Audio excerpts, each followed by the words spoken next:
So I've got a fair bit of time to kill now, so I thought I would recap what happened at the event and like give like my kind of thoughts and feelings into how it went, maybe areas I could improve, and I've got like a couple of points that I'm pretty sure like most of you will relate to, and you'll probably say, yeah, you know, we could have told you that before you'd gone. But I mean, really, like I made sure my training was tailored for the event to begin with.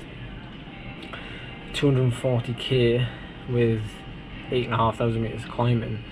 It's kind of like, how do you train for that? And a lot of my training was based on that volume, but also the intensity. So riding those climbs at like 4 to 5 watts per kilo, but of course couldn't simulate like A, the altitude, and then B, the heat.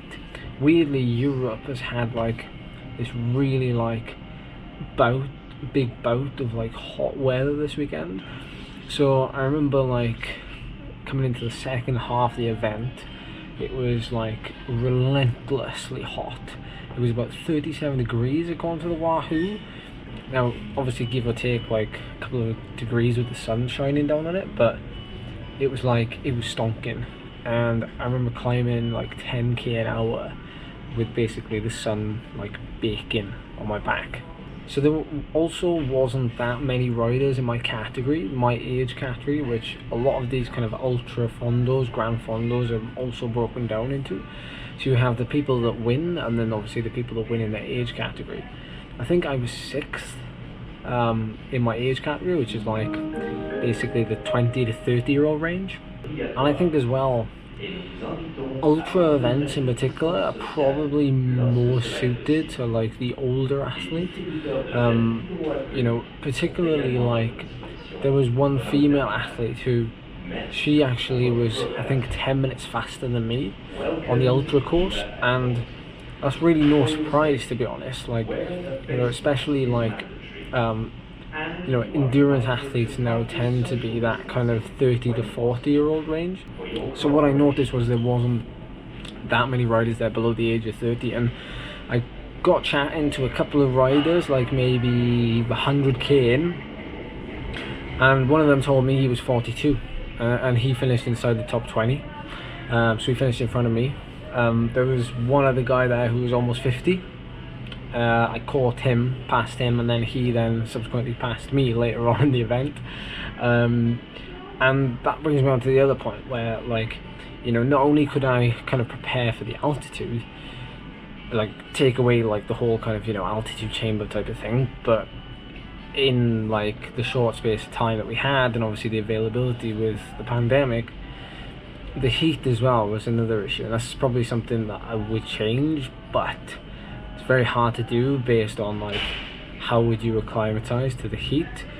Top 3 riders who finished the UltraFondo, they were Swiss, so you know, they would be used to A, the altitude, B, the changing weather, the heat, and they just know the roads. But also, like, I noticed like people who ride the UltraFondo and they come in the top 30, like almost every single one of them will have like family or friends on the route and will feed them. Like they'll have like a car full of like, you know, ice or Coca-Cola or like, you know, like bars, gel, like anything, everything basically. And I remember riding with this guy who was 42, and I'm sorry, I'm blank on his name now, but he lived in the area. This was his 3rd time doing it, and the event's only been running 3 years.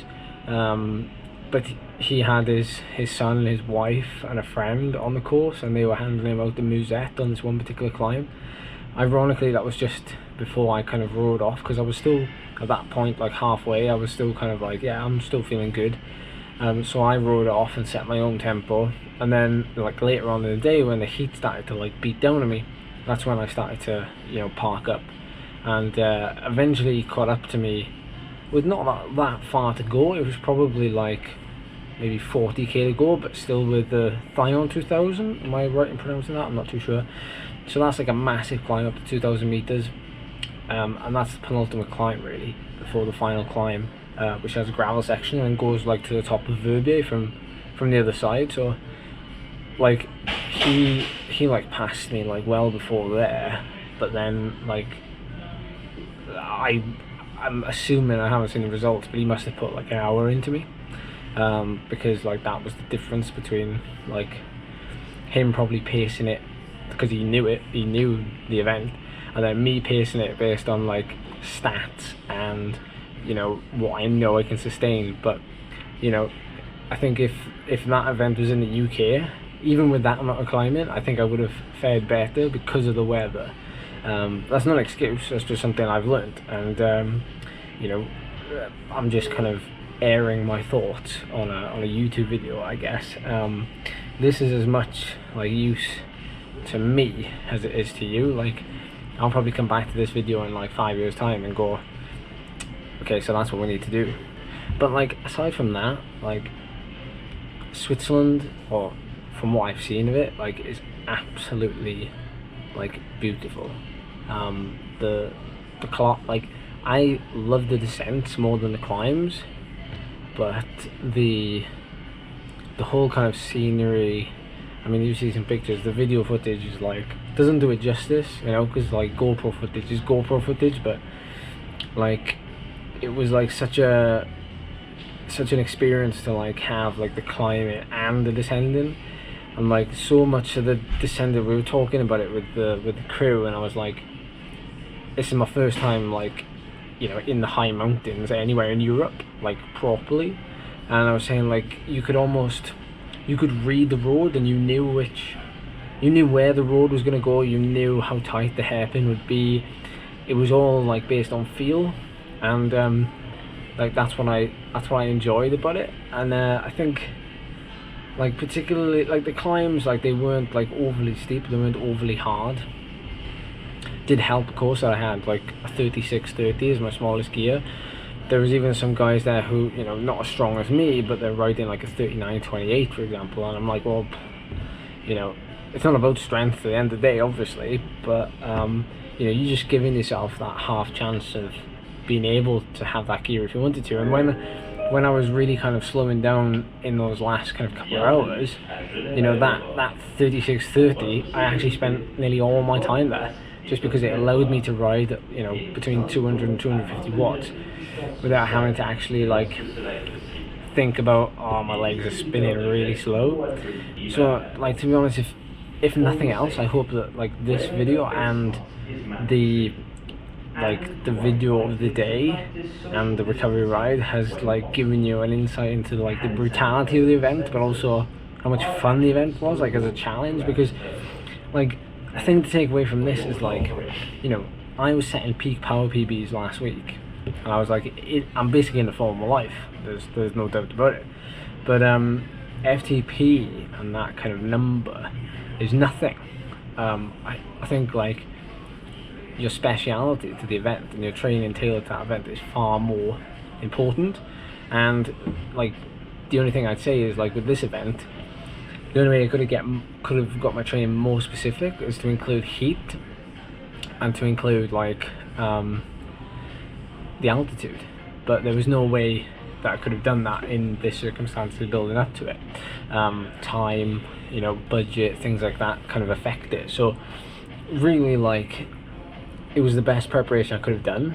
And if it wasn't as hot, I think I would have managed a little bit better. I maybe wouldn't have done an amazing, you know, performance in terms of result, but I'm still very happy with, like, you know, I obviously managed to make it round, and there was a couple of moments where I was like, I might have to stop and stand in the shade for a little bit, but also like, I know that I could come back, and I've already ticked off that UltraFondo, and I'd like to come back and do like the UltraFondo or the Grand Fondo, but actually race them and be like prepared enough to be able to do that. Like, and I think a lot of that comes down to, like I said, the heat and because you never know what you're gonna get. Because last year it rained for 5 hours, and then it like completely changed around, and it was like really hot in the last half of the event. So I think, like, you know, another year ahead. I'm also another year older, so hopefully endurance will be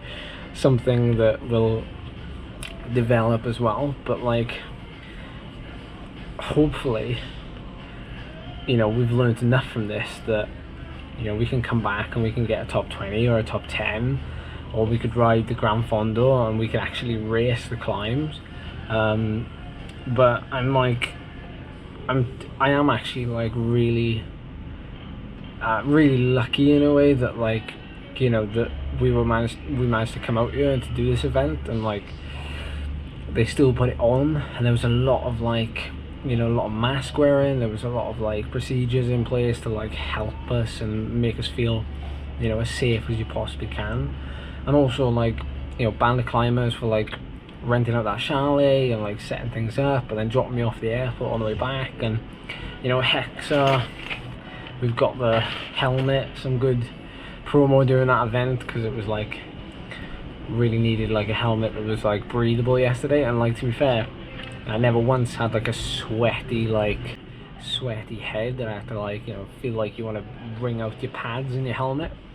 And like the bike like was absolutely like magic, the Tifosi, and like all the other sponsors that played a part in this, and you guys as well, because like the build up to this, and you were all kind of like, you know, getting behind it and supporting it. And, you know, it's what I'd rather you take away from you know, this video and the video of the event is like that, like, we all suffer through like a ride at some point. And you know, just because you have like a 380 watt FTP or whatever it is, you know, you're not exempt from the suffering, you're not exempt from like having a bad day. And that's what makes like me and you like very, very similar. And you know, you would have seen in the footage, hopefully, like the phases I was going through, and that even though I was trying to put a brave face on it and look like I was kind of, you know, in an okay spot, there was a couple of moments where I was like, yeah, we got 50k to go, and that's probably another 3 hours. So yeah, I hope you enjoyed this little insight.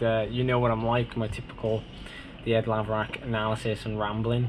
If you picked up on anything, or if you got any tips for any future events, then let me know in the comment section. I know I never always reply to the comments. I try my best to catch up with them, but I always read them. I appreciate it all. Thank you very much for watching. Give this video a thumbs up for my efforts, and yeah, we'll see you back in the normal day in life. It's back to normality now. See ya.